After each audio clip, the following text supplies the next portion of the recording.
Ok, gloire à Dieu. Nous arrivons bientôt à la fin du message sur le standard minimum. Je laisse à chacun le soin de s'installer tranquillement.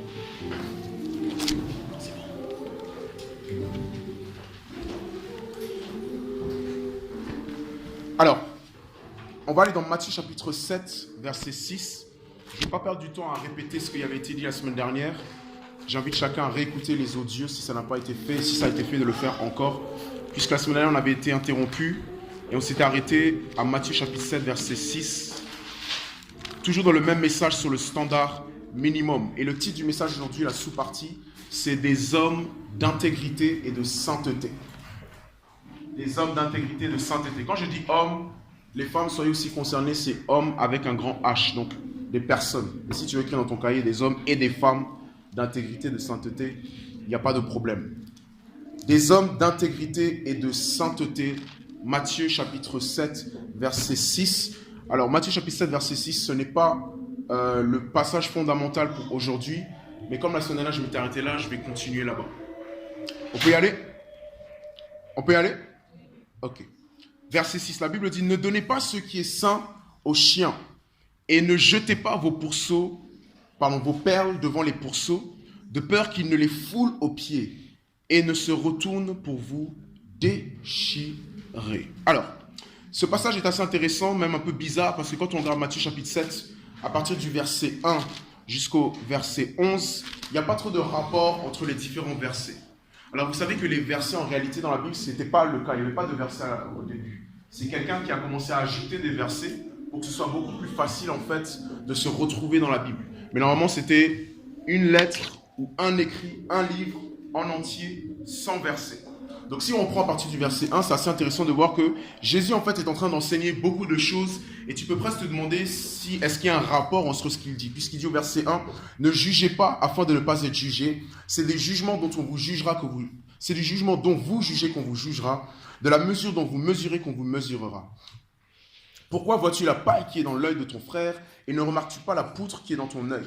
Ou comment dit-on à ton frère, laisse-moi ôter la paille de ton œil, alors que dans ton œil il y a une poutre? Hypocrite, ôte premièrement la poutre de ton œil, et alors tu verras comment ôter la paille de ton frère. Verset 6. Ne donnez pas ce qui est sain aux chiens, et ne jetez pas vos perles devant les pourceaux, de peur qu'ils ne les foulent aux pieds, et ne se retournent pour vous déchirer. Ensuite, verset 7, on dirait que ça n'a rien à voir.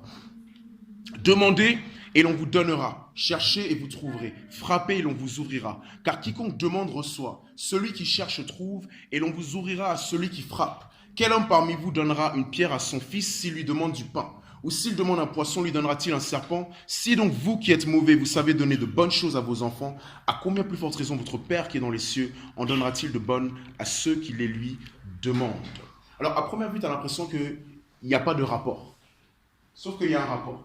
Parce que si tu prends les versets avant le verset 6 et même chapitre 5 et 6, Jésus est en train de rétablir la loi. Jésus est en train de rétablir quelle est la loi de Dieu, les exigences de la loi. Il est en train en fait de remonter le standard par rapport à la loi.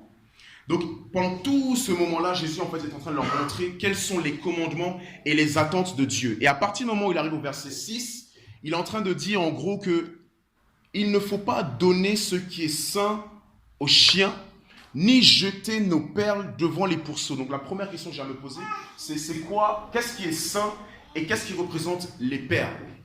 En réalité, ce que Jésus veut dire ici, c'est que la parole, les commandements et les lois de Dieu sont tellement saintes et ont une tellement valeur comme des perles qu'on ne peut pas donner à n'importe qui.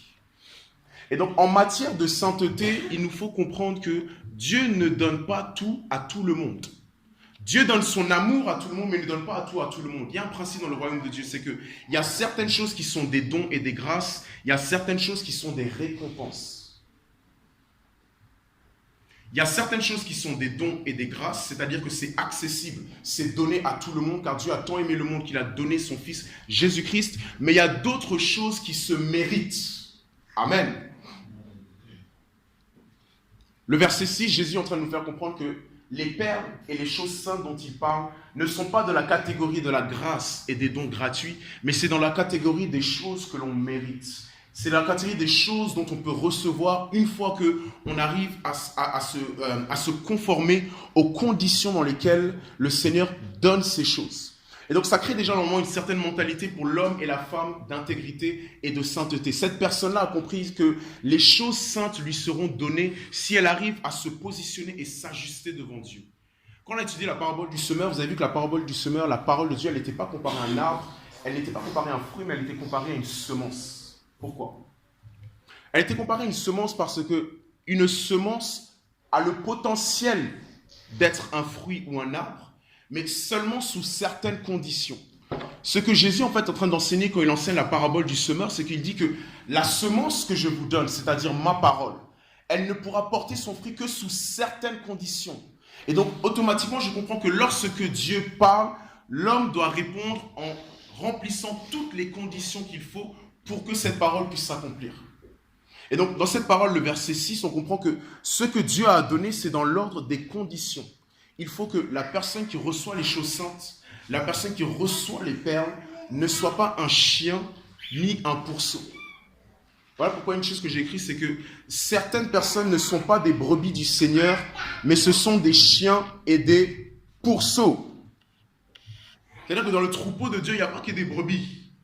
Il y a aussi des chiens et il y a aussi des pourceaux. Le texte qui m'intéresse ici, c'est le fait qu'ils disent « ne les foule aux pieds ». Donc le verset 6, il dit « de peur qu'il ne les foule aux pieds ». Fouler aux pieds, le grec c'est katapateo, qui veut dire fouler aux pieds, rejeter avec dédain, traiter avec mépris ou insulter. Donc ce que Jésus est en train de dire en gros, c'est que toutes ces personnes à qui l'on donne des choses saintes ou à qui l'on donne des perles, toutes ces personnes qui rejettent ça avec du mépris, qui insultent ou qui rejettent ça avec du dédain, ces personnes-là, Jésus dit, ce sont des pourceaux et des chiens. Alors quand tu comprends un peu le contexte culturel là-bas, les chiens dont il parle, ce n'est pas des animaux domestiques dont tu as l'habitude d'avoir un chihuahua ou un rottweiler ou un pitbull. Moi j'ai remarqué qu'il y a une différence entre les chiens ici en Europe et les chiens au pays. Enfin en tout cas, moi je suis un Français, excusez-moi. Mais ce que j'ai remarqué quand je suis allé dans mon pays, d'où je viens aussi, même si on ne dirait pas, les chiens sont quand même pas mal maigres. Ou bien? Non? Pas mal maigres, on dirait ils sont affamés. Et les mouches autour, tu leur donnes les restes, le foufou, ils mangent tout ce qu'il faut. Ils sont jamais dans la maison, ils sont toujours en train de traîner dans le quartier. Tu te demandes, mais c'est le chien à qui? Voilà, là je sais que j'ai affaire à des personnes qui viennent de là-bas. Le contexte culturel dont Jésus est en train de parler, c'est même pire même que le genre de chien que toi et moi on a pu voir. C'est des animaux qui sont rejetés, des animaux qui sont sales, des animaux qui sont pourris, des animaux dont on ne veut pas et qui mangent vraiment le pire qu'on ne pourrait manger. Les pourceaux dont il parle, c'est aussi des animaux qui sont considérés comme impurs. Donc Dieu, ce qu'il est en train de dire en fait, c'est que j'ai tellement d'estime pour ce que j'ai entre mes mains que je ne peux pas le donner à n'importe qui. Dieu est un Dieu qui n'est pas bavard. Dieu est un Dieu qui parle quand il faut, au moment approprié, parce qu'il connaît la valeur de ce qu'il dit. Il ne peut pas le donner à n'importe qui. Et donc, a fortiori, ce que je comprends, donc, c'est que lorsque Dieu me parle, il estime que j'ai assez de valeur pour pouvoir me confier quelque chose, pour pouvoir me confier une sagesse ou une parole. Et donc, quelqu'un qui est un homme de sainteté, quelqu'un qui est un homme d'intégrité, c'est quelqu'un en fait qui prend très très au sérieux les conseils qu'on peut lui donner. Vous savez, je déteste ce proverbe, cette sagesse du monde qui dit que si jeunesse savait et si vieillesse pouvait. Je déteste ça parce que pour moi, c'est complètement contraire à la Bible. La Bible nous fait comprendre que l'Esprit de Dieu, c'est lui, le souffle du Tout-Puissant, qui donne de l'intelligence, même aux jeunes. Job chapitre 34. Donc le but de Dieu, c'est pas que quand tu es jeune, tu saches et tu apprennes la sagesse plus tard au travers de tes erreurs. La sagesse, c'est justement pour les inexpérimentés, c'est justement pour les jeunes. Mais le gros souci de Dieu, c'est lorsqu'il n'a pas des jeunes brebis, mais des jeunes chiens et des jeunes pourceaux. Dans la fin des temps, la Bible dit que les enfants seront désobéissants à leurs parents. C'est-à-dire qu'en fait, dans la fin des temps, il y a un esprit en fait qui va s'attacher particulièrement aux enfants, à la jeunesse. où il y a comme un esprit de rébellion en fait qui viennent vers eux, qui font qu'ils n'obéissent pas à leurs parents, ils ne prennent pas la sagesse ni les conseils, et donc ils traitent les choses saintes et les perdent comme des pourceaux. Donc si nous voulons être des hommes et des femmes d'intégrité et de sainteté, en fait il faut qu'on ait chacun d'entre nous un système en fait pour repérer les conseils et chérir ça. Quand tu es jeune, ce qu'il faut que tu cours après, c'est le conseil et la sagesse. La façon dont Dieu va te montrer son amour, c'est par la qualité des conseils, la qualité de sagesse que Dieu va te prodiguer. Et le genre de conseil de sagesse que Dieu va te donner, c'est pas seulement sur la Bible, sur comment lire, comment méditer, comment prier. Ça va être sur tous les domaines de ta vie. La différence entre un enseignant et un père spirituel notamment, c'est que ce qui intéresse l'enseignant, c'est la Bible. Ce qui intéresse le père spirituel, c'est ta vie. Réellement, si tu as un père spirituel, ou tu as quelqu'un qui fait figure de père, il ne va même pas forcément te demander est-ce que tu as lu Matthieu chapitre 8. Il va déjà te demander hey, comment ça va à l'école. Il va te demander c'est quoi tes projets pour demain. Il va te demander hey, ta vie sentimentale, c'est comment. Il va te demander comment ça va aujourd'hui. Tu vois, en fait, il va venir sur tout ce qui n'a l'air pas d'apparence connecté à Dieu. Mais il a compris que Dieu veut que nous soyons saints dans l'esprit, l'âme et le corps. Ce qui intéresse l'enseignant, c'est juste maintenant. On discute là, je t'enseigne la Bible et ça s'arrête là. Le Père, celui réellement à qui Dieu lui a donné des paroles de sagesse et de conseils précieux pour toi, tu vas voir qu'il va toujours s'intéresser à quelque chose. Moi, mon père, des fois, il m'appelle au téléphone. Des fois, une fois même, il m'avait appelé. J'ai terminé la conversation avec lui parce qu'il m'avait un peu chicoté sur un ou deux trucs. J'ai dit, mais attends, mais il m'a même pas appelé pour parler de l'église. Pourquoi il n'est même pas venu m'appeler pour me dire, fais telle et telle chose ou comment ça va. Non, les conseils qu'il m'avait donnés n'avaient rien à voir avec le ministère, mais tout à voir avec moi. Et donc, la Bible dit que dans les derniers temps, les enfants, les plus jeunes, ils seront épris d'un tel esprit de rébellion, en fait, qu'ils ne vont pas considérer les choses saintes comme des perles. Et donc, on comprend que les chiens et les pourceaux, ils n'ont même pas la capacité, en fait, de mesurer ce qui a de la valeur. Tu sais, des fois, tu peux donner des conseils à des personnes, mais ils ne mesurent même pas la qualité, en fait, de ce que les perles que tu es en train de leur donner. Il y a même des personnes, des fois, ils peuvent venir vers toi. Ils vont te demander conseil, mais dans leur cœur, ils ont déjà choisi de ne pas suivre ce conseil. Amen. Oh, ça t'est jamais arrivé? Même quand tu étais dans le monde, ça t'est sûrement déjà arrivé. Entre potes, entre amis, on était tous conseillés les uns des autres. Tu parles à la personne, tu donnes un conseil, ou la personne elle-même, elle vient vers toi, tu lui donnes le conseil de tout ton cœur, de toute ton âme, de toute ta force, mais au final, quand tu regardes la personne, tu vois qu'elle fait tout le contraire de ce que tu as dit. Jésus appelle ça des chiens et des pourceaux. Ce qui nous fait donc comprendre, c'est qu'il y a un certain respect à avoir pour ce qui concerne Dieu et les choses de Dieu. Pourquoi est-ce que je répète? Et je répète toujours la même chose. C'est pour qu'en fait, ça puisse s'intégrer en chacun d'entre nous. Ce matin, j'ai écouté une prédication où le pasteur est en train de dire qu'apparemment, selon la psychologie, il faut que tu écoutes ou réécoutes quelque chose au moins 21 fois jusqu'à ce que ce soit intégré à l'intérieur de toi. Au moins 21 fois. C'est-à-dire que le cerveau humain fonctionne d'une telle manière qu'il a tendance à oublier rapidement. Que si tu ne le répètes pas encore et encore, ça ne va pas s'intégrer.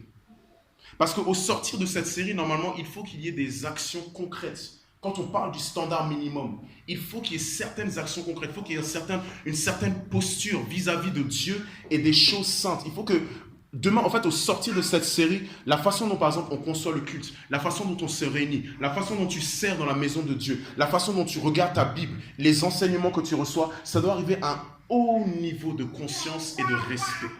Et donc aujourd'hui, j'aimerais parler d'un homme saint et d'un homme d'intégrité qui n'a pas considéré comme n'importe quoi les perles que Dieu lui donnait. Et ça, c'est la personne d'Ézéchiel. On va parler de Ézéchiel chapitre 4. Ézéchiel. Donc je dis encore, Dieu ne donne pas tout et la même chose à tout le monde. Dieu, en fait, il sélectionne. Dans le royaume de Dieu, je répète, certaines choses sont des grâces et des dons accessibles à tout le monde, mais il y a d'autres choses qui sont des récompenses. Qu'est-ce que ça veut dire? You have to earn certain things. You have to earn certain things. You have to deserve certain things. God cannot just give you everything, no matter what He wants. Quel que soit le cœur qu'il veut te donner. Il peut avoir autant envie de te donner la chose, mais il ne peut pas te le donner tant que tu n'es pas une brebis, mais un pourceau ou un chien.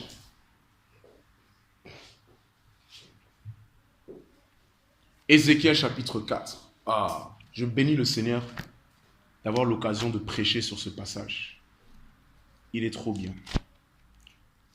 Tu peux dire à ton voisin bon appétit.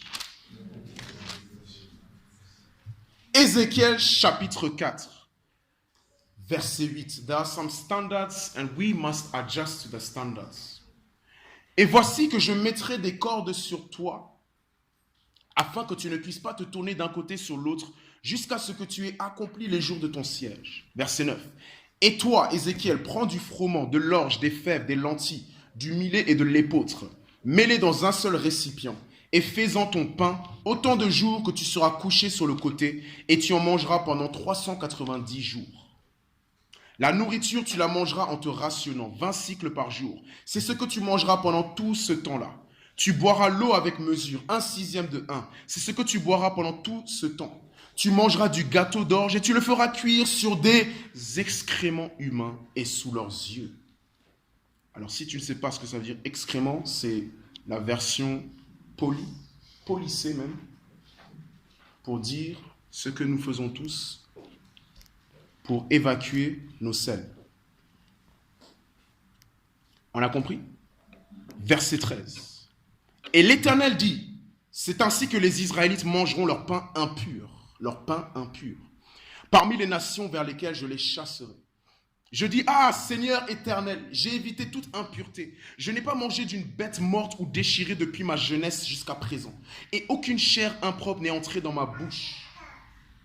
Voici, il me répondit, voici que je te donne de la bouse de vache au lieu d'excréments, et tu feras ton pain dessus. Il me dit encore, fils d'homme, je vais retirer la miche de pain à Jérusalem. Ils mangeront du pain en se rationnant et avec appréhension et boiront de l'eau avec mesure et avec désolation. Alors le passage qui m'intéresse pour aujourd'hui sur les hommes de sainteté et d'intégrité, c'est le verset 12 jusqu'à 14. Où il est dit, tu mangeras du gâteau d'orge et tu le feras cuire sur des excréments humains et sous leurs yeux.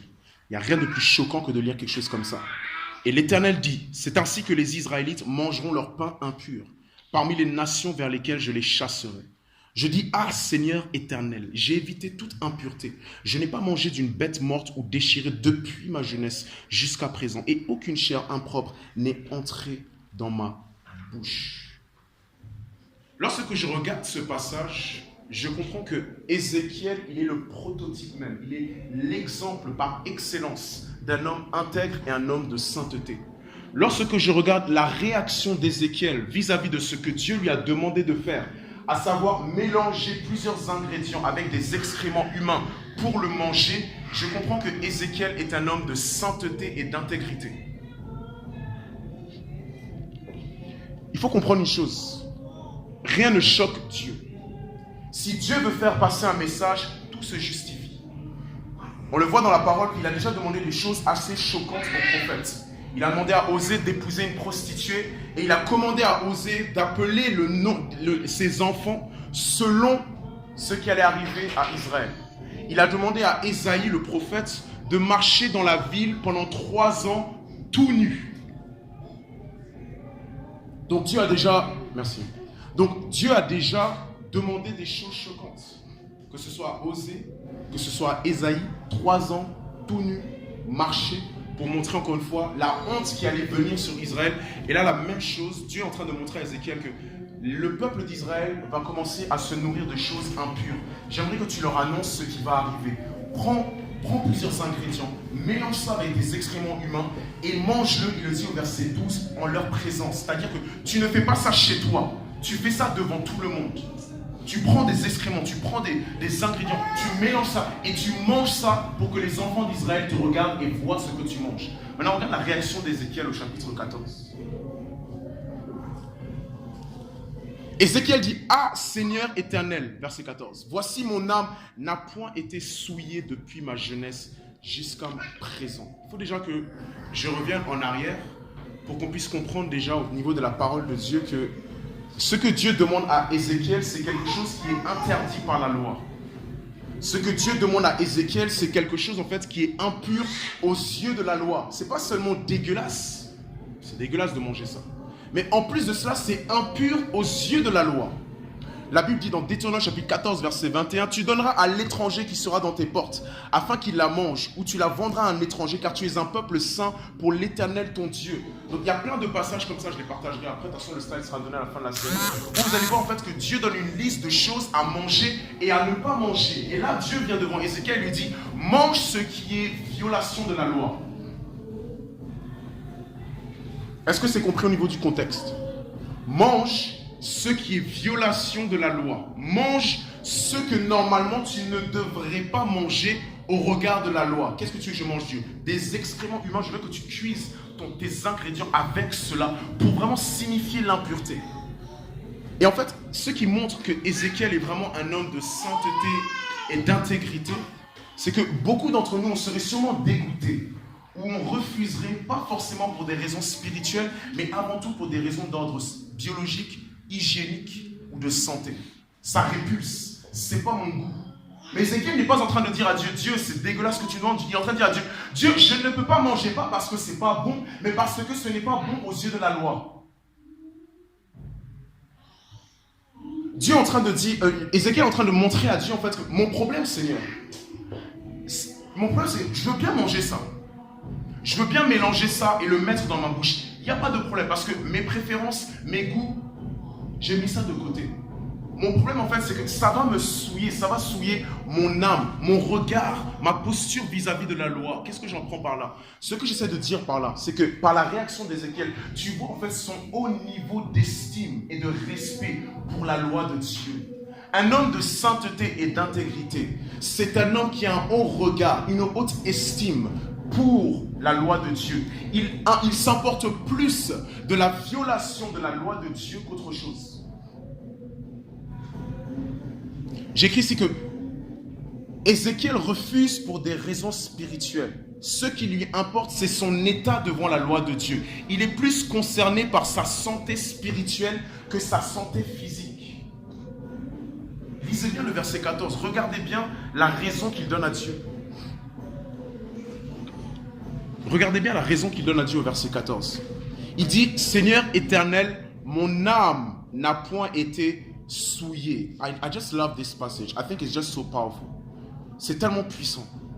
Parce que Ézéchiel ne vient pas devant Dieu pour lui dire, Seigneur, mais c'est dégueulasse, ma langue, ma bouche, mon corps. Non, ce qui lui importe, c'est son âme. Un homme de sainteté et d'intégrité, c'est un homme ou c'est une femme pour qui la priorité, c'est avant tout sa santé spirituelle. C'est avant tout, en fait, son regard devant la loi de Dieu. Peux-tu, en fait, est-ce que Dieu peut venir vers toi et te demander de faire quelque chose qui viole sa loi et tu vas lui dire, Seigneur, mais je ne peux pas faire ça parce que tu me demandes de violer ta loi.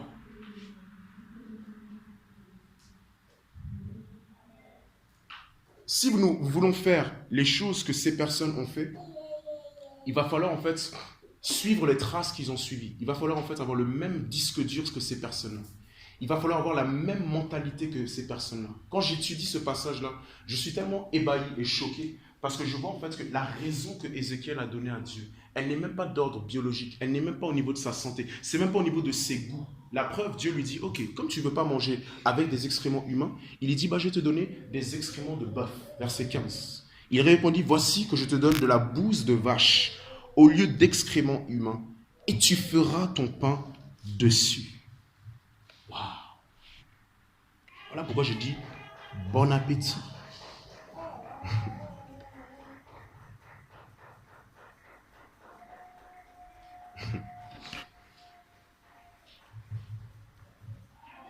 Le message du standard minimum, c'est pour créer en nous de tels principes, de telles valeurs, un tel respect pour la loi de Dieu, qu'au final, en fait, on sera pleinement des hommes et des femmes d'intégrité. Je me souviens un jour, on jeûnait à l'église pendant 40 jours, à l'époque, il y a longtemps, et à la fin, vous savez, le jeûne, on l'a fait l'année dernière, mais en général, le jeûne, on a toujours 40 jours. Et souvent, la première semaine, c'est jeûne avec fruits et légumes. Ensuite, au milieu, on revient normal. Et puis, la dernière semaine, fruits et légumes à nouveau. Et moi, mon souci, ça a toujours été la dernière semaine. Parce que là, demain, il faut revenir à des fruits et légumes. Pendant plusieurs jours, tu étais normal, puis tu dois revenir à ça. Et donc, je me souviens une fois, il y avait une année là. On arrive enfin à la dernière semaine. Et cette fois-ci, j'ai dit, ah, ça me saoule, vas-y, je vais finir, mais je vais faire normal, tant pis pour les fruits et légumes. Quand on a fini les jours de jeûne, il y a une dame qui est venue vers moi qui m'a dit, Gilbert, est-ce que je peux te parler s'il vous plaît? Je dis oui, il n'y a pas de souci. Pourquoi tu as coupé ton jeûne? Mais comment tu sais ça, toi? Et puis, c'est pas grave. On a dit 40 jours. J'ai jeûné jusqu'à la fin. Non, les termes, c'était tu jeûnes comme ça, ensuite tu fais jusqu'à là, et ensuite tu termines par des fruits et légumes. C'est-à-dire que pour l'homme et la femme de sainteté, il n'y a pas de compromis. Ce n'est pas grave, ça n'existe pas. Ésaïe chapitre 28, verset 10 ou 29, 10, à chaque fois je me trompe. Ésaïe parle de line upon line, precept upon precept.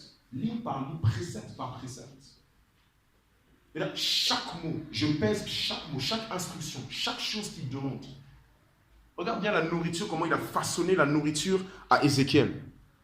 Il lui donne les ingrédients, il lui donne même les mesures, combien, et il lui dit même combien de temps. Donc il lui dit de quoi est-ce que avec quoi tu pourras manger. Il lui dit, tu vas mesurer ça à temps et toi, et tu pourras manger pendant temps et temps. Donc il y a une certaine mindset en fait qui fait que je ne suis pas un homme ou une femme de compromis. C'est pas grave, ça n'existe pas pour l'homme et la femme de sainteté. Donc, je répète encore que ce qui était plus important pour Ézéchiel, ce n'était pas ses goûts, ce n'était pas son hygiène, ce n'était même pas sa santé physique, c'était sa santé spirituelle. Et c'est sur ça que moi je vais m'attarder. Quand on regarde l'exemple d'Ézéchiel et qu'on regarde l'exemple des Juifs, ils ont eu une éducation qui est telle que leur éducation spirituelle était plus importante que toute autre éducation. En fait, ils ont été formés d'une certaine manière. Pourquoi est-ce que Dieu, en fait, considère que certaines choses sont des choses pures et d'autres ne sont pas des choses impures? Prenons Deutéronome chapitre 14.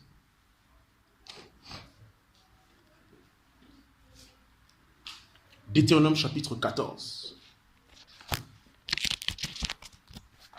Qu'est-ce qui fait qu'un homme tel que Ézéchiel, qui a un peu plus de 30 ans ici, est prêt à manger des excréments ou mélanger sa nourriture à des excréments de bœuf, refuse de manger la nourriture avec des excréments humains, pas parce que c'est pas bon ou c'est dégueulasse, mais parce qu'il risque de se souiller. Ce qui lui importe, c'est de ne pas souiller son âme. Qu'est-ce qui a fait qu'un tel homme est devenu comme ça? Qu'est-ce qui a fait que Daniel, à l'âge seulement, on dit, de 15 ans, il arrive à être à Babylone et il dit que je ne vais pas manger de la nourriture du roi, je ne vais pas boire du vin, je ne vais pas me souiller. Qu'est-ce qui fait qu'un jeune homme de 15 ans ait réfléchi comme ça? Qu'est-ce qui fait que les hommes et les femmes de l'Ancien Testament, les Juifs notamment, ces personnes qui sont des hommes et des femmes de sainteté, qu'est-ce qui fait que ces personnes-là sont arrivées à un tel niveau de pureté, de respect de la loi de Dieu? Mon frère, ma soeur, c'est leur éducation. La qualité de ton éducation, c'est ça qui va déterminer tes valeurs et tes principes. Tout le monde a déjà vu Super Nanny, non? Ah, il faut regarder Super Nanny. Tu vas sur YouTube, tu tapes seulement Super Nanny. Tu vas voir les enfants les plus insolents qui existent. Les enfants qui font les pires bêtises. Ça, c'est même pire que Kingsley.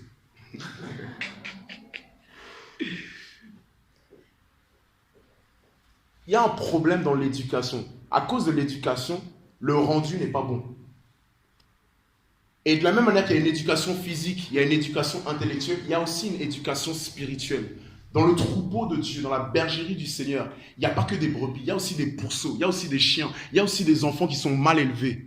On peut être très mal élevé spirituellement parlant. Amen. Mais donc, ce qui a fait que Ézéchiel et Daniel avaient un tel regard, une telle estime pour la loi de Dieu, c'est parce qu'il semblerait que dès leur plus jeune âge, ils ont été formés d'une certaine façon. Ézéchiel dira, Seigneur, je n'ai point souillé mon âme depuis ma jeunesse jusqu'à présent. Deutéronome 14 à partir du verset 7. Mais voici ce que vous ne mangerez point parmi ceux qui ruminent et qui ont le sabot fendu et fourchu. Donc Dieu est en train de leur dire ce qu'ils n'ont pas le droit de manger. Au verset 6, il leur dit, vous mangerez toute bête qui a le sabot fendu, le pied fourchu avec 2 sabots qui ruminent. Donc là, il leur dit au verset 6, voilà ce que vous avez le droit de manger. Verset 4 même, il dit, vous avez le droit de manger du bœuf, de l'agneau, du chevreau, cerf, gazelle, daim, bouquetin, chevreuil, mouflon et antilope. Donc ils ont le droit de manger tout ça. Il y en a plein que j'ai jamais mangé en ça là. Verset 7. Mais voici ce que vous ne pouvez pas manger. Ne mangez pas des animaux qui ruminent. Ne mangez pas des animaux qui ont le sabot fendu et fourchu. En d'autres termes, le chameau, le lièvre, le daman qui ruminent, mais qui n'ont pas le sabot fendu. Ils seront impurs pour vous. Ensuite, il continue. Le porc, vous ne mangez pas de porc. Le porc qui a le sabot fendu, mais qui ne rumine pas. Il sera impur pour vous. Vous ne mangerez pas de leur chair et vous ne toucherez pas à leur cadavre. Voici parmi tous les animaux qui sont dans les eaux, ceux que vous mangerez. Vous mangerez de tous ceux qui ont des nageoires et des écailles. Donc déjà, il commence par les animaux du bétail. Genèse 1, verset 28, on voit tous les animaux qu'il crée. Dieu a créé des animaux sur le bétail. Il dit, parmi tous les animaux sur la terre, voici ceux que vous ne pouvez pas manger. Ensuite, il passe à la nourriture de la mer, des eaux. Il dit, parmi les animaux dans les eaux, vous mangerez de tous ceux qui ont des nageoires et des écailles. Verset 10, mais vous ne mangerez d'aucun de ceux qui n'ont point de nageoires ou d'écailles. Ils seront impurs pour vous.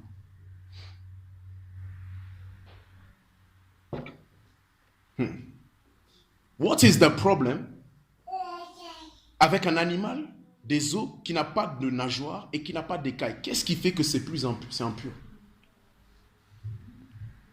Verset 11, vous mangerez tout oiseau pur. Donc il y a des oiseaux qui sont purs, il y a des oiseaux qui ne sont pas purs. Mais voici ceux dont vous ne mangerez pas, le vautour, l'orfraie et l'aigle de la mer, la buse, le faucon, le milan, et ce qui est de son espèce, le corbeau et toutes ses espèces. Donc tu utilises des corbeaux pour me nourrir, mais je n'ai pas le droit de manger du corbeau. L'autruche, le hibou, la mouette, l'épervier et ce qui est de son espèce, le chat huant, la chouette et le cygne, le pélican, le cormoran et le plongeon, la cigogne, le héron et ce qui est de son espèce, la huppe et la chauve-souris. Toute bestiole ailée sera impure pour vous, on n'en mangera pas. Ensuite il dit, vous mangerez toute volaille pure. Donc voyez bien, Dieu en fait est en train de donner une liste d'animaux, mais à chaque fois il donne un adjectif pur ou impur. Maintenant, ma question, c'est que dans Genèse chapitre 1, Dieu a créé tous ces animaux. Se pourrait-il qu'un Dieu parfait et pur ait créé des espèces pures et impures?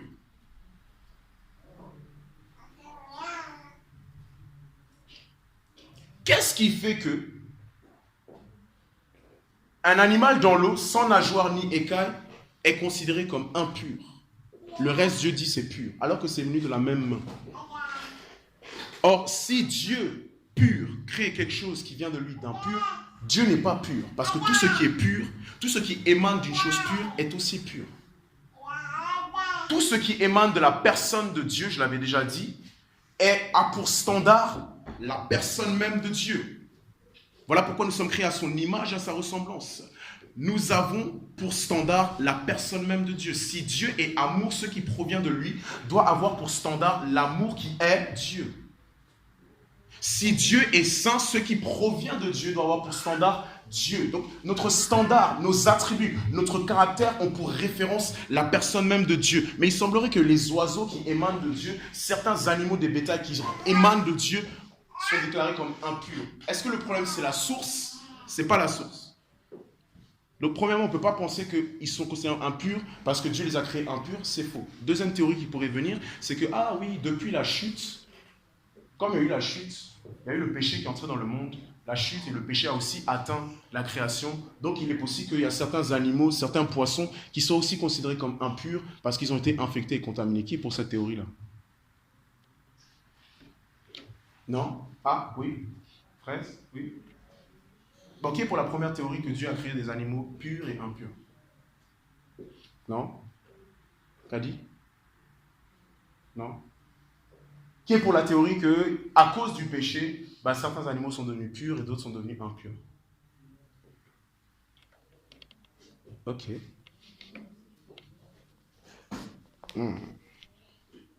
Et les autres, pas d'avis? Non?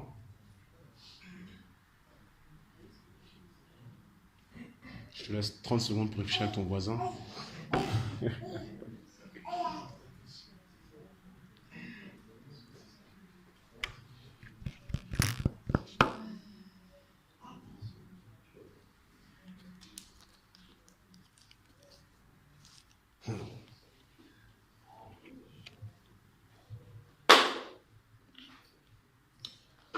Alors,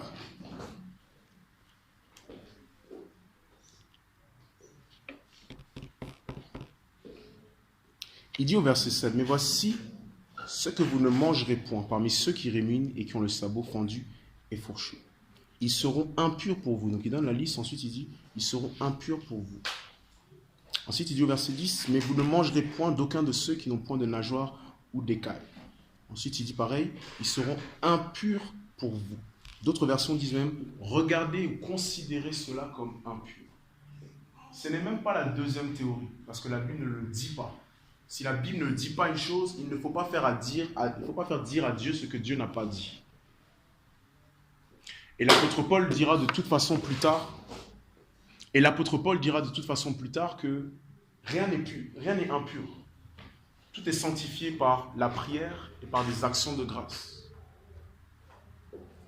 Donc il semblerait que ça va beaucoup plus loin que ça. Ce n'est pas que Dieu a créé certaines choses pures et d'autres impures. Ce n'est pas qu'à cause du péché, certains animaux étaient devenus impurs. C'est que ce qui est pur et impur, c'est le standard que Dieu donne à la chose. Si Dieu déclare cette chose comme étant pure, elle est pure. Si Dieu déclare cette chose comme étant impure, elle est impure. Donc lorsque un enfant d'Israël mangeait du porc, l'impureté n'était pas dans le porc. Ok? L'impureté n'est pas dans le porc. Ce n'est pas en mangeant ce porc que je deviens impur. Mais c'est dans la violation de la loi établie par Dieu que je deviens impur. Car le porc qu'ils mangeaient ne souillait pas leur corps, mais il souillait leur âme.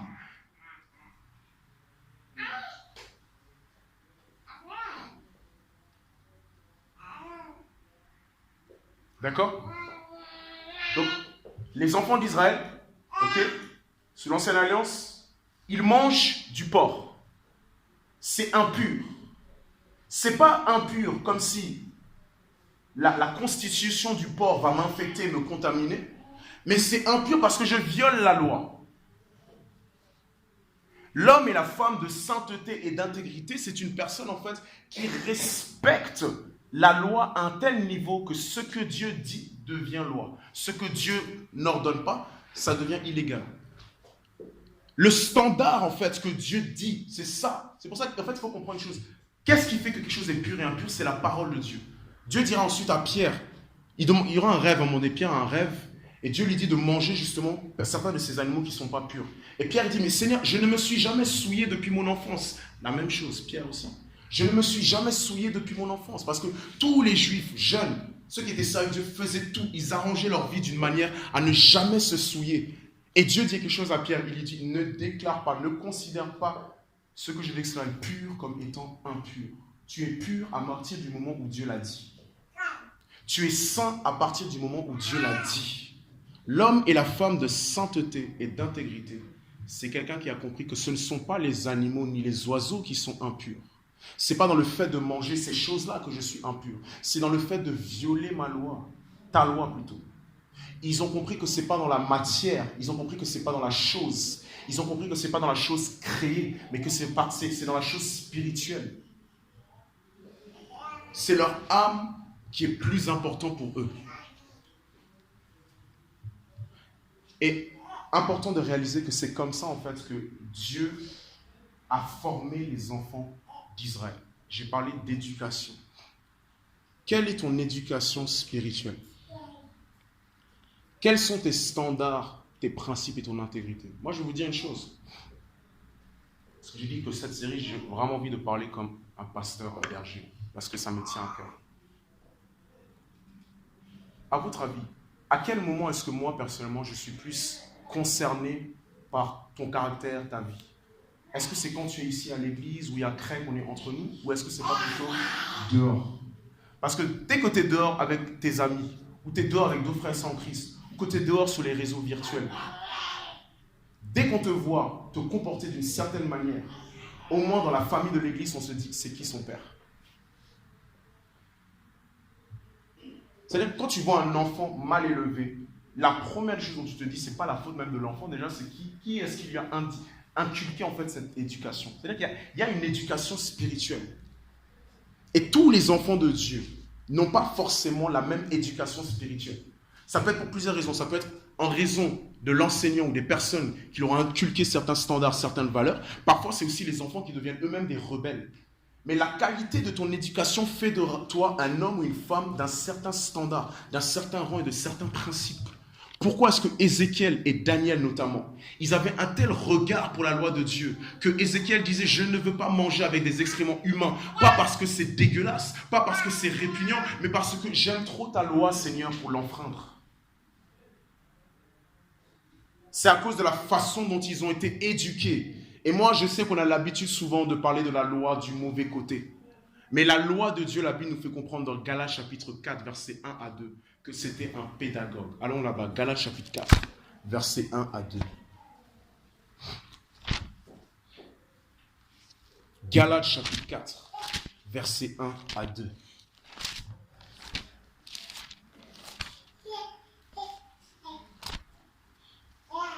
Galates chapitre 4, versets 1 à 2.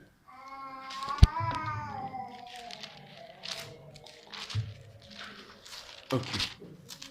Or, je le dis, aussi longtemps que l'héritier est enfant, il ne diffère en rien d'un esclave, alors qu'il est le maître de tout. Il est soumis à des tuteurs et des administrateurs jusqu'au temps marqué par le Père. Alors retenez bien, il est soumis à des tuteurs et à des administrateurs jusqu'au temps marqué par le Père. Donc là, je vais partir dans un truc un peu plus technique. J'ai vraiment besoin de l'attention de tout le monde. Parce qu'on va comprendre en fait le pourquoi de la loi et sa relation en fait avec le Nouveau Testament. Il est soumis à des tuteurs et des administrateurs jusqu'au temps marqué par le Père. Nous aussi, lorsque nous étions enfants, nous étions asservis aux principes élémentaires du monde. Mais lorsque les temps furent accomplis, Dieu a envoyé son Fils né d'une femme née sous la loi, afin de racheter ceux qui étaient sous la loi, pour que nous recevions l'adoption. Et parce que vous êtes des fils de Dieu, Dieu a envoyé dans nos cœurs l'esprit de son Fils qui crie « Abba, Père ». Ainsi, tu n'es plus esclave, mais fils. Et si tu es fils, tu es aussi héritier grâce à Dieu. Donc je reprends le verset 2. Il est soumis à des tuteurs et des administrateurs jusqu'au temps marqué par Dieu. Verset 8. Autrefois, vous ne connaissiez pas Dieu et vous serviez des dieux qui par nature ne le sont pas. Mais maintenant, après avoir connu Dieu et surtout après avoir été connu de Dieu, comment retournerez-vous à ces faibles et pauvres principes élémentaires auxquels vous voulez à nouveau vous asservir ? Vous observez les jours, les mois, les temps et les années, la loi de Moïse. Je crains d'avoir inutilement pris de la peine pour vous. Soyez comme moi, puisque moi aussi je suis comme vous. Frères, je vous en supplie. Vous ne m'avez fait aucun tort, vous le savez. Ce fut à cause d'une maladie que je vous ai pour la première fois annoncé l'évangile. Et mis à l'épreuve à cause de ma chair, vous n'avez témoigné ni mépris ni dégoût. Vous m'avez au contraire reçu comme un ange de Dieu, comme le Christ Jésus. Donc, Paul, le plus gros problème de Paul, avec l'église de Galates, c'est qu'ils étaient revenus à la loi de Moïse. Et Paul dit au verset 2 qu'il fut un temps en fait où vous étiez soumis à des tuteurs et des administrateurs.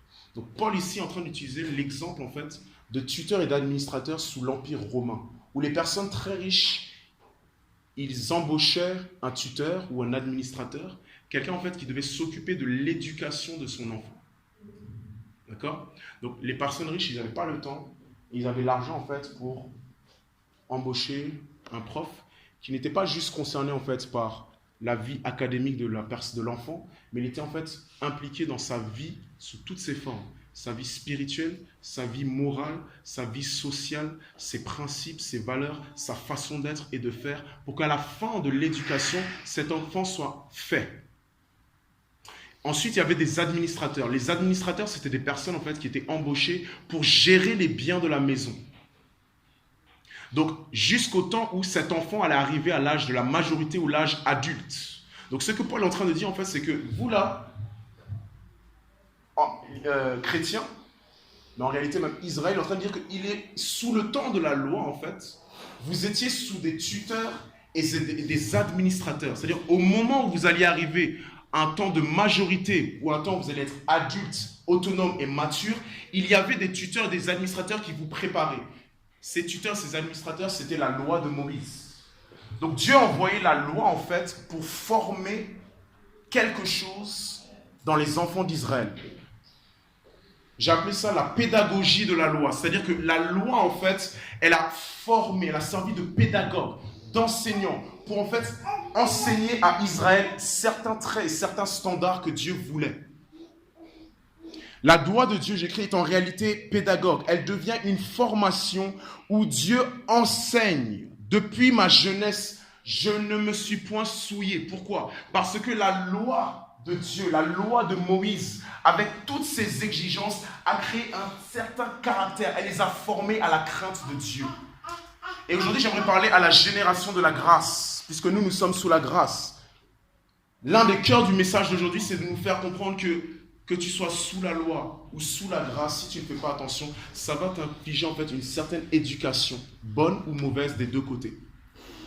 Sous la loi, ça te forme à la crainte de Dieu. La loi de Dieu a créé en chaque personne en fait un certain respect pour les choses saintes. Si vous voulez, quand tu vois une montagne, qu'il y a des éclairs, que les choses tremblent et que la loi de Dieu arrive au mont Sinaï, je veux dire, ça t'éduque d'une certaine manière.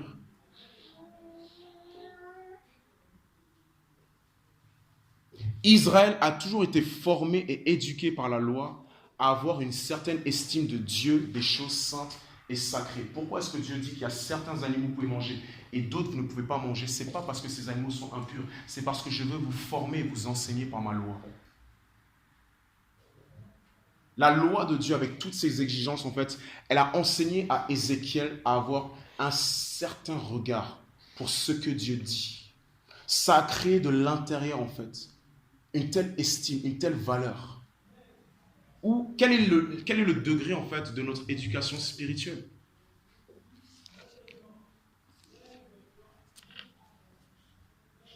Comment as-tu été éduqué spirituellement? Quelle est ton éducation spirituelle? Est-ce qu'on t'a appris l'honneur? J'ai écrit. Est-ce qu'on t'a appris la sainteté? Est-ce qu'on t'a éduqué comme il faut dans le ministère? Est-ce qu'on t'a éduqué en ce qui concerne aimer son prochain? Comment est-ce que tu as été éduqué? Moi, il y a une chose dont j'ai horreur, c'est de savoir des personnes qui sont ensemble à discuter et peut-être à insulter ou à critiquer peut-être un pasteur qui est connu. C'est-à-dire que ton éducation, elle est tordue quelque part. Ton éducation, elle est tordue quelque part. On ne t'a pas enseigné certains principes et certaines choses. Tout ça, ça fait partie de l'éducation spirituelle. C'est-à-dire, pour une personne qui est un homme de sainteté et d'intégrité, il a compris que sa langue peut lui coûter son salut. Il a compris qu'une pensée peut lui coûter son salut. Qu'est-ce qu'il dit Jésus? Que si ta main gauche te fait pécher ou ton œil te fait pécher, vaut mieux enlever ça pour entrer au royaume des cieux. C'est-à-dire, le standard, il est à un tel niveau que c'est pas grave, ça n'existe pas. Un homme, une femme de sainteté et d'intégrité, il a été éduqué à comprendre que le commérage, c'est dangereux. Dieu a dit dans le Nombre 12, n'avez-vous pas peur de parler contre mon serviteur Moïse? Un homme, une femme de sainteté et d'intégrité, c'est quelqu'un qui a compris ce que c'est que l'amour, aimer son frère, aimer sa sœur. Il fait tout en fait pour ne pas en fait l'offenser. Il fait tout pour l'aimer. Et s'il n'y a pas de contact, il fait tout pour rétablir le contact. Parce qu'il a compris que si vous ne faites pas tous les efforts pour être en paix avec tout le monde, personne ne verra Dieu. Hébreux 12, 14. Donc il y a un certain niveau, en fait, il y a un certain standard où des fois nous on est là, on dit ah, c'est pas grave. Ou même on oublie, alors que Dieu il est en mode non, c'est grave. Les standards ne vont jamais s'abaisser pour nous. C'est à nous de nous élever aux standards. S'il y a une chose que le Seigneur m'a montré cette semaine quand je méditais sur Matthieu 7, 13 à 14, c'est-à-dire qu'entrer par la porte étroite. Et Dieu me disait quand je méditais sur ce passage qu'il n'y a que les voleurs qui n'entrent pas par la porte. Donc la porte oblige. Si tu veux entrer là-bas, il faut que tu passes par la porte. C'est le passage obligé. Il y a un passage obligé. Les standards ne vont pas se réduire. Il y a un standard pour toute chose. Et tant qu'on ne vit pas selon les standards ou ce qu'il faut, on va toujours se cogner la tête. La miséricorde et la grâce de Dieu, ce n'est pas pour abaisser les standards. Non. Il ne faut pas qu'on se méprenne sur ce qu'est la grâce.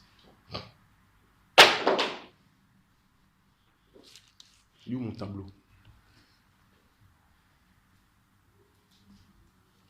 Yeah.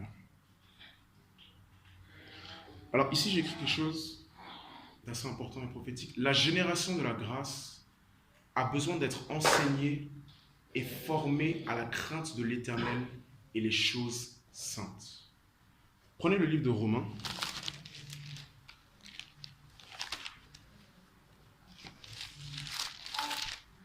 Ça va, on est ensemble?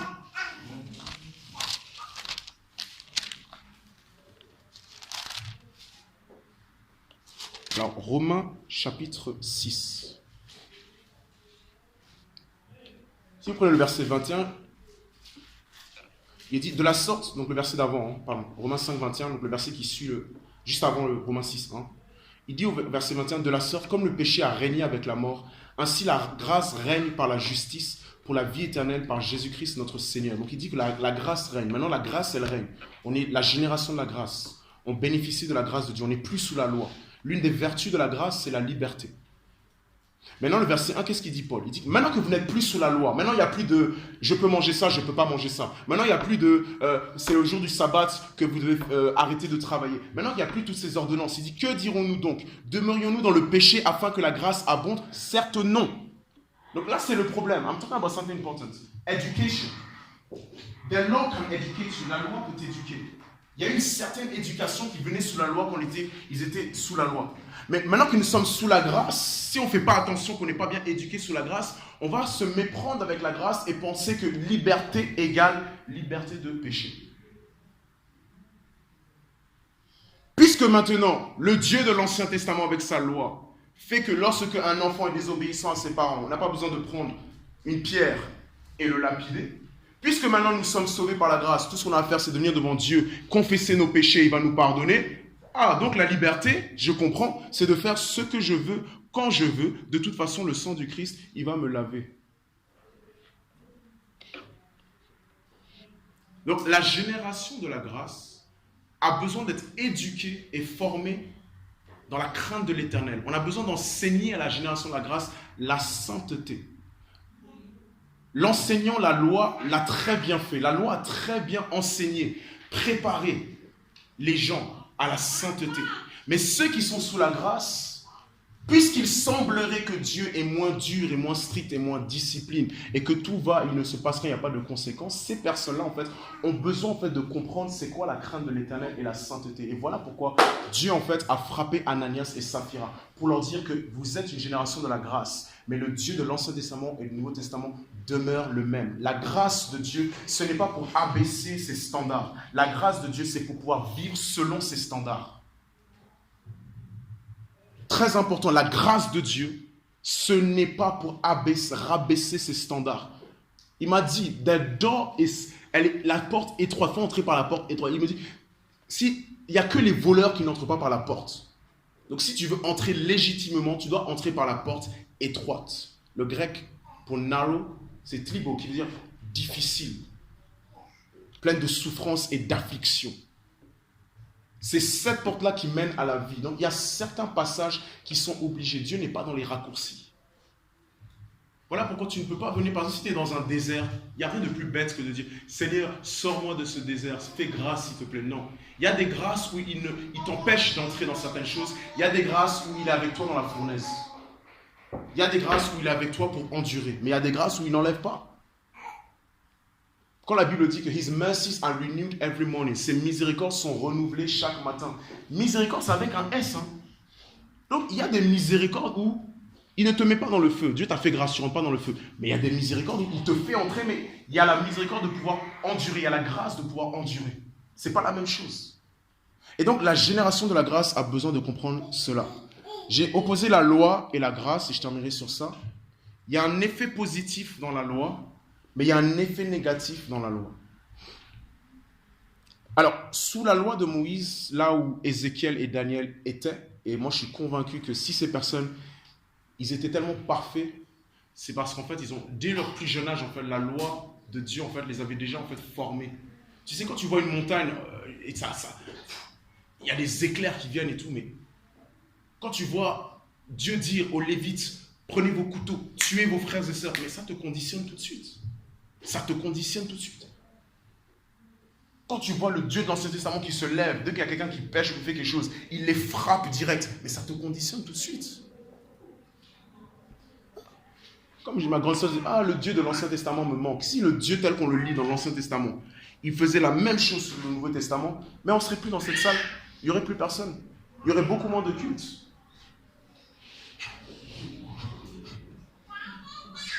Ça te conditionne, Caleb, ça te conditionne.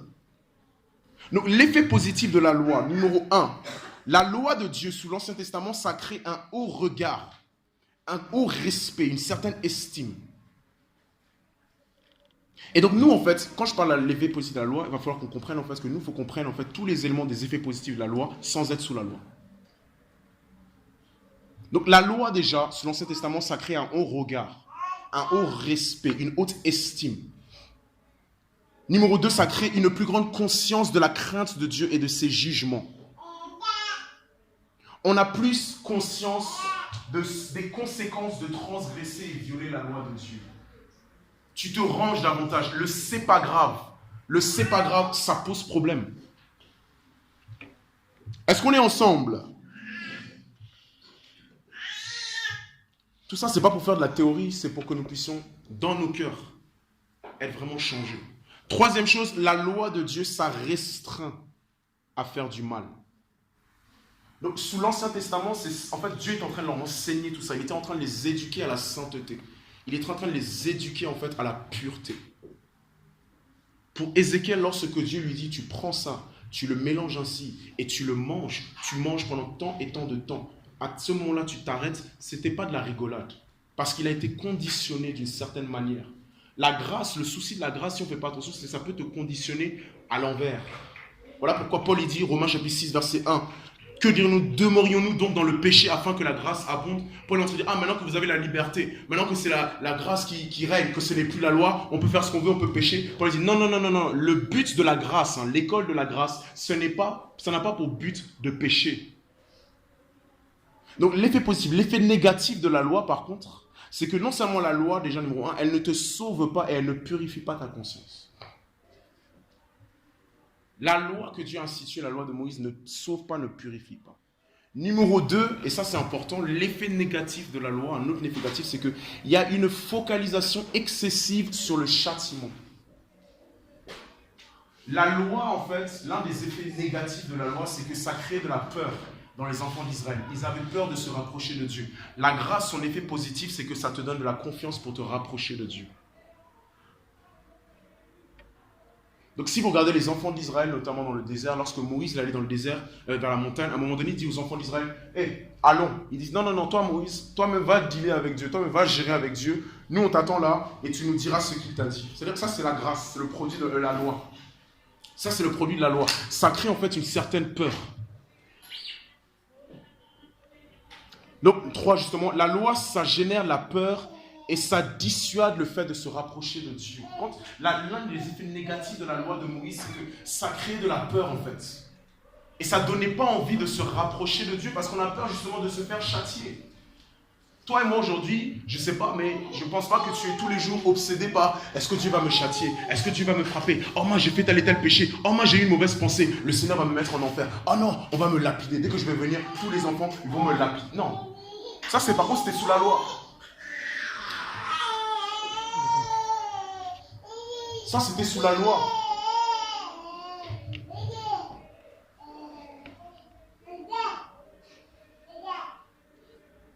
Ça, c'était sous la loi. Vous savez, quand les gens ils lapidaient les gens, tout le monde avait le droit de frapper la personne. Et juste avant qu'il meure, il y avait une personne qui pouvait prendre la plus grosse pierre et jeter ça sur sa tête. Donc, quand tu lis dans la Bible, à partir du moment où tu lis dans la Bible lapider, comprends que c'était ça le système. Voilà pourquoi, quand on a lapidé Étienne, ceux qui ont regardé Adékidom, non, vous avez vu, non? C'est Paul même qui l'a fait. La plus grosse pierre, c'était à celui qui avait en fait la grâce, justement, d'achever le gars.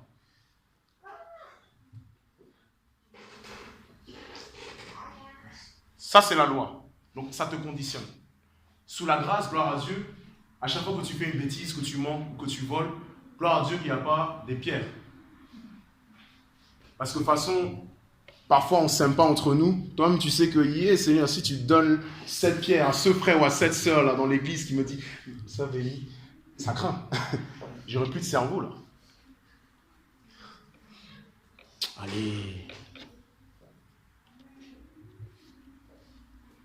Donc ça, c'est un effet négatif de la loi. 3 choses. Ça ne purifie pas la conscience, ça ne sauve pas. 2, il y a une focalisation excessive sur le châtiment. Et 3, ça génère une certaine peur. Tu as peur en fait de t'approcher de Dieu. Et donc gloire à Dieu que maintenant sous la grâce dans laquelle nous sommes, ce n'est plus le cas.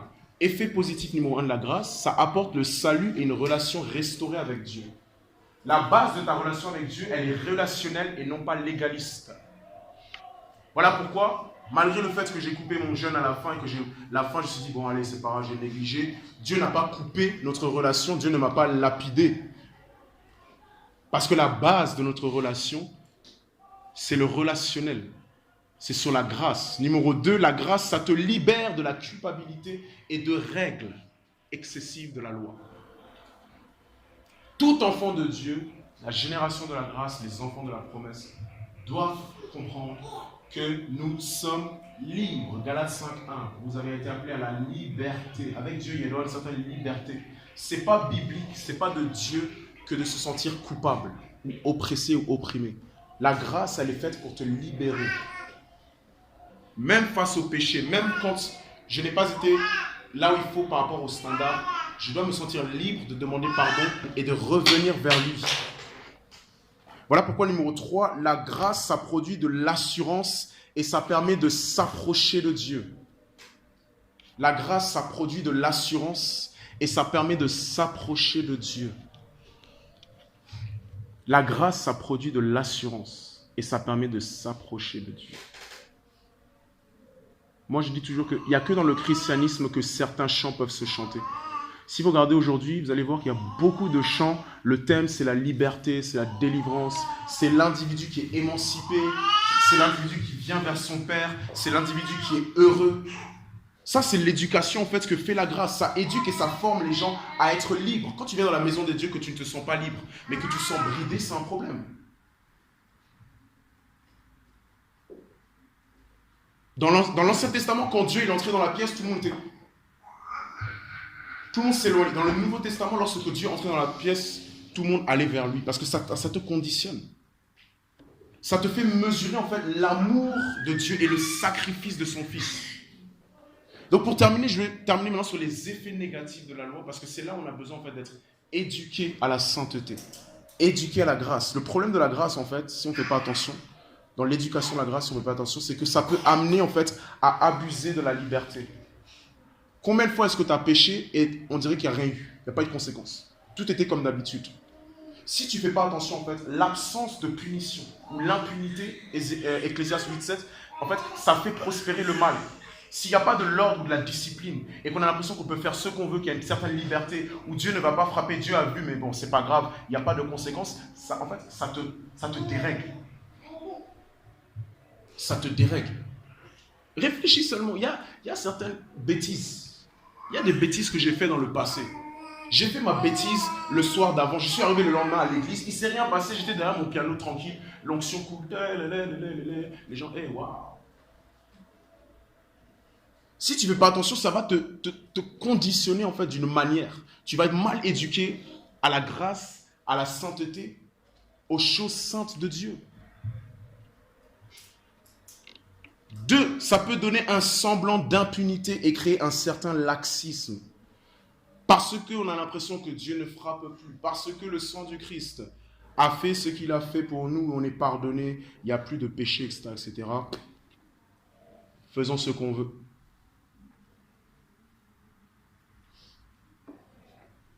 Et donc ça peut créer, numéro 3, des enfants sans loi et pourris gâtés. Des enfants sans loi et pourris gâtés.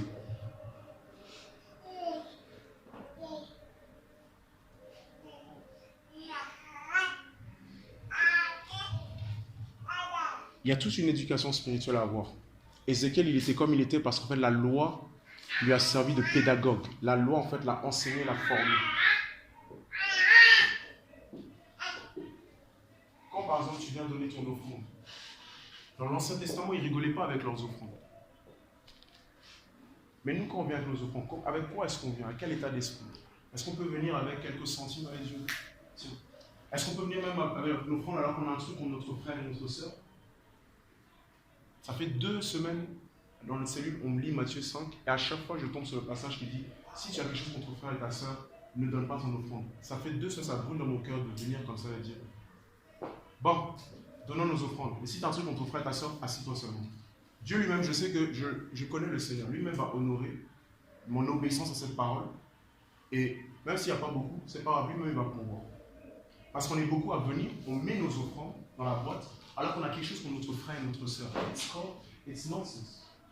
It's nonsense. Pourquoi? Parce qu'on n'a pas été éduqué en fait. Dans l'Ancien Testament, quand ils donnaient des offrandes, parce que la loi était tellement sévère, Malachie chapitre 1, on l'a vu avec les mauvaises offrandes et les bêtes, Dieu frappe. La Bible parle dans Lévitique 6 d'un feu étranger, Dieu frappe. Donc c'est la génération de la grâce, en fait, elle a besoin d'être enseignée à un niveau dans la crainte de l'Éternel. La semaine prochaine, je vais faire ça. Je vais dire, si tu as quelque chose contre ton frère et ta soeur, et toi tu le sens dans ton cœur, ne te lève pas, ne donne pas l'offrande. Même si Raïssa va m'engueuler, c'est pas grave, je sais que Dieu est fidèle. Il y a des standards dans la maison de Dieu. Il y a des standards dans la maison de Dieu. Et tout ça, en fait, ça doit nous forger à réfléchir et être conditionné d'une certaine manière. Si tu veux que Dieu te donne des perles et des choses saintes, tu dois payer le prix pour être droit avec ces standards. Les standards de Dieu ne font point de favoritisme. Les standards de Dieu aiment ceux qui les aiment. La sagesse de Dieu aime ceux qui l'aiment. Si tu aimes la sagesse de Dieu, elle va t'aimer. Si tu aimes les standards de Dieu, ils vont t'aimer. Si tu aimes la pureté de Dieu, elle va t'aimer. La Bible dit, on ne se moque pas de Dieu. Pour ça, j'aimerais que vous compreniez cette parole prophétique qui dit, la génération de la grâce, et je termine là, on va prendre la Sainte Seine. La génération de la grâce a besoin d'être enseignée et formée à la crainte de l'Éternel et les choses saintes. Et là, quand je dis ça, ce n'est pas un principe que je donne, c'est une parole prophétique. C'est Dieu qui dit, la génération de la grâce. La génération de la grâce a besoin d'être enseignée et formée à la crainte de l'Éternel et les choses saintes. Je reprends, la génération de la grâce a besoin d'être enseignée et formée à la crainte de l'Éternel et les choses saintes. La génération de la grâce, la génération de la grâce a besoin d'être formée et enseignée à la crainte de l'Éternel et les choses saintes. Ce n'est pas parce que Dieu n'a pas frappé, ce n'est pas parce que Dieu n'est pas intervenu, ce n'est pas parce qu'il n'a pas encore eu des conséquences sur tes actes que les standards de Dieu ont changé.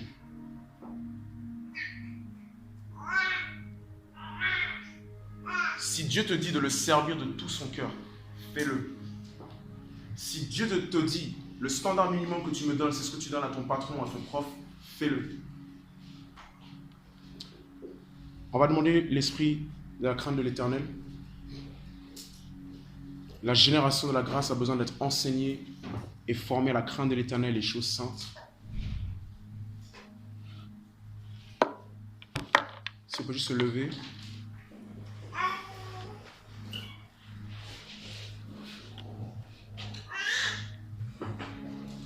Si tu aimes la sagesse de Dieu, elle va t'aimer. Si tu aimes les standards de Dieu, ils vont t'aimer. Si tu aimes Dieu, il va t'aimer pas comme il aime tout le monde.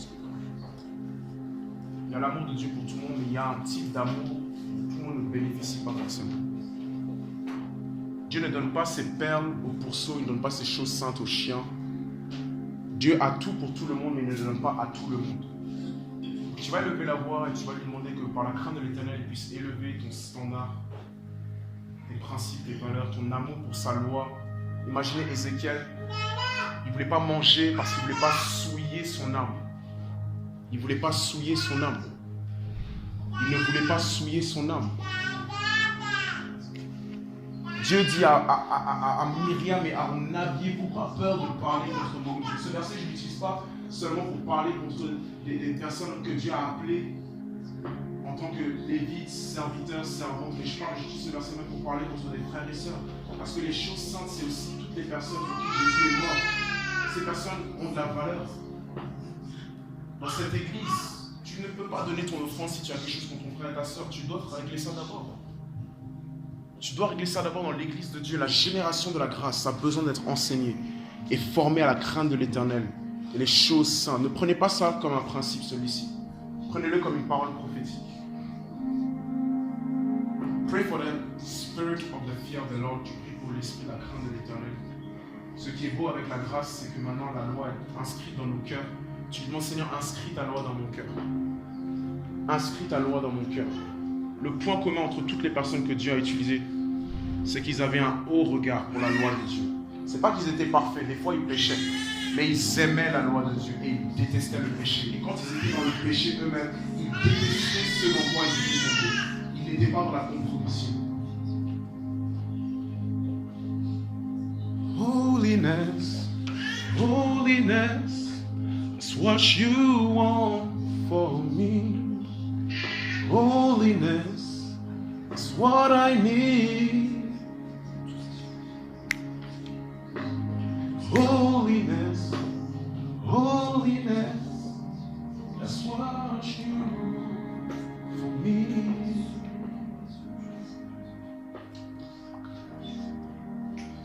J'aimerais que tu viennes vraiment devant la sainteté de Dieu. Viens devant le Seigneur. Et qu'il te révèle vraiment si réellement ton cœur l'honore comme Ézéchiel l'a honoré. Vous savez que Dieu, ce n'est même pas en fait le fait de respecter ses standards, mais c'est déjà en fait l'honneur qu'on donne à ses standards. C'est pas parce que Dieu n'a pas frappé qu'il n'est moins sévère. C'est juste qu'il est riche en bonté, lent à la colère. His mercies are renewed every day, every morning. En fait, tous les matins, tu ne réalises même pas. Mais la miséricorde de Dieu, elle s'est renouvelée encore. Parce que Jésus-Christ a permis en fait une miséricorde qui dure.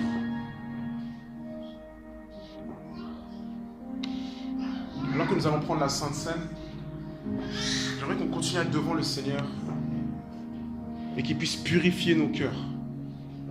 Qu'il puisse purifier nos cœurs. On va passer ici. Tu as accepté le Seigneur.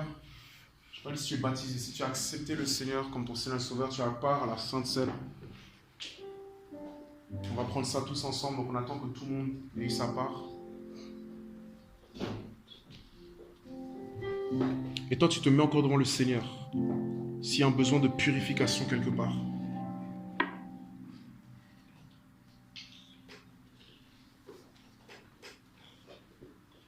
Je demande, Seigneur, augmente mon estime, mon regard pour ta loi. Tu me dis de jeûner même peut-être 2 jours. Tu me dis de méditer ta parole. Tu me dis de ne pas avoir de mauvaises pensées.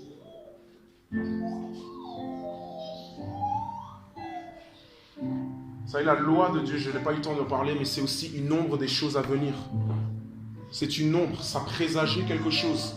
En réalité, ce que Dieu est en train de dire, c'est que ces animaux qui ont des écailles, qui ont des nageoires, que vous ne devez pas manger, elles représentent en fait des pensées impures. Elles représentent de mauvaises actions, elles représentent de mauvaises décisions, de mauvais choix. Elles représentent le mépris et la négligence à l'égard de la destinée que j'ai pour vous.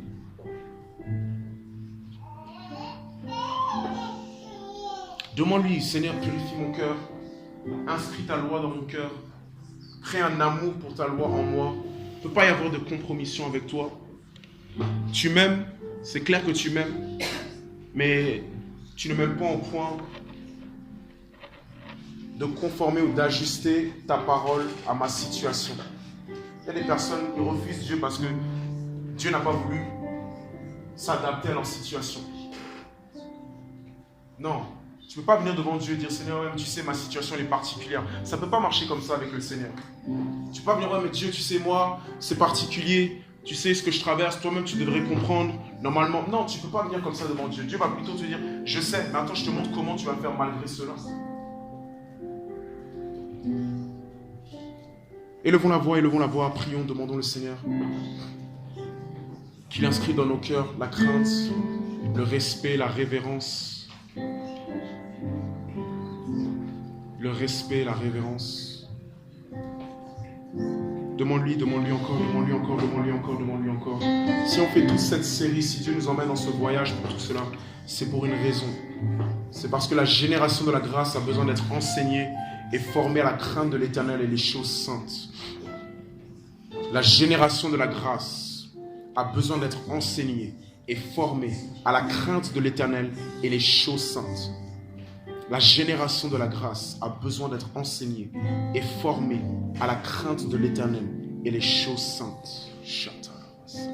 Seigneur, forme-nous, enseigne-nous dans la crainte de l'Éternel les choses saintes. Mon cœur, en moi aussi que l'or purifie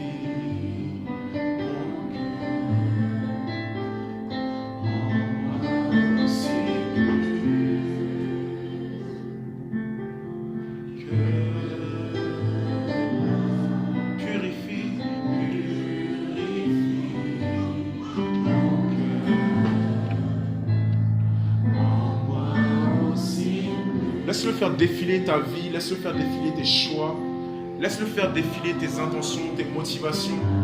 Aujourd'hui, le porc dans ta vie, le porc que tu manges, c'est cette motivation, c'est tes intentions. Le chameau que tu manges aujourd'hui, c'est cette décision que tu as pu prendre sans avoir consulté Dieu. Purifie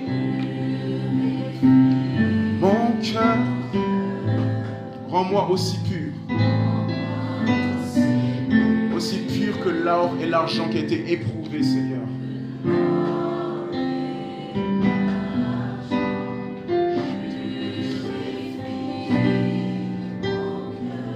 David a dit, oh Seigneur, sonde mon cœur, sonde mon cœur, sonde notre cœur, Seigneur. Nous ne voulons pas manger des chameaux, nous ne voulons pas être des chiens. Nous allons prendre ensemble le pain sacré, le corps du Christ. David aussi il a mangé les pains sacrés, alors que ce n'était pas lui de le faire, Dieu ne l'a pas frappé, parce qu'il respectait le principe. Il respectait la substance au lieu de la forme et la matière. Nous aussi, nous respectons avec honneur ce que nous tenons entre nos mains. Nous prenons ensemble le corps du Christ qui s'est offert et qui était brisé pour nous. Prenons ensemble mon Jésus.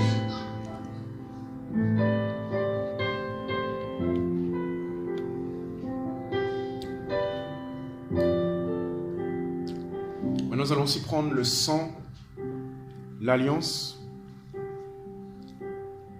On voit dans la Bible, dans Corinthiens, que Paul n'était pas content parce que les Corinthiens, ils étaient en train de déshonorer la Sainte Seine.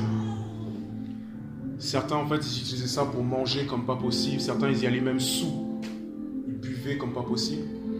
Et en ne prenant ça pas comme il fallait, certains même sont devenus malades.